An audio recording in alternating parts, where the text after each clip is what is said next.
நான் இன்னைக்கு பீன்ஸ் செய்ய போகிறேங்க. சட்டி காஞ்சிடுச்சு, எண்ணெய் ஊற்றிடுவோம். எண்ணெய் சூடாகட்டும்.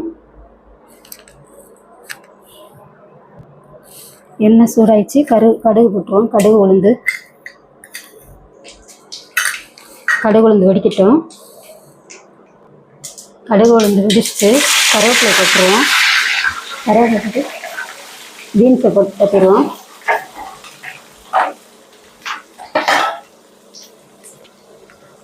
நல்லா எண்ணெயில் கிளறி விட்டுருவோம். அடுப்பை கொஞ்சம் ஸ்பீடாக வச்சுட்டுருவோம். எண்ணெயில் நல்லா கிளறி விட்டதுக்கப்புறம் உப்பு போட்டுருவோம்.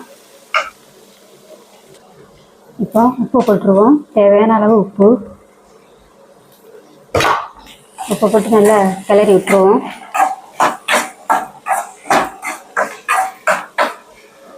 நல்லா கிளறி விட்டுட்டு உப்பெல்லாம் போட்டு கிளறி விட்டாச்சு. இப்போ ஒரு 4-5 வாட்டி ஓப்பன் பண்ணி கிண்டி விடணும். ஒரு 30 செகண்டுக்கு ஒரு வாட்டி ஓப்பன் பண்ணி கிண்டி விடணும். அப்போ தான் சீக்கிரமாக வேகும். இப்போ 30 செகண்ட் ஆயிடுச்சு. கிண்டி விட்டுருவோம். திரும்பவும் கிண்டி விட்டுட்டு திரும்ப மூடி வச்சுருவோம். திரும்ப ஒரு 30 செகண்ட் கழித்து கிண்டி விடுவோம். இப்போ 30 செகண்ட் ஆயிடுச்சு. திரும்ப இதோட 3 வாட்டி, இன்னும் ஒரு 3 வாட்டி கிண்டி விடணும். கிண்டி விட்டதுக்கப்புறம் லாஸ்ட்டில் இப்போ இது வெந்துடுச்சு, நல்லா வெந்துடுச்சு. இனி மசாலா போட்டுருவோம். இப்போ மசாலா போட்டுருவோம். மசாலா போட்டு நல்லா அடுப்பை ஸ்பீடாக வச்சு விட்டுட்டு கிண்டிடுவோம். வேகும் போது அடுப்பை ஸ்லோவாக தான் வைக்கணும்.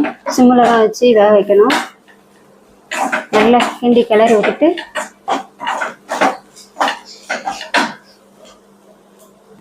இதை நான் 1 நிமிஷமாக போட்டு கிண்டியிருக்கேன்.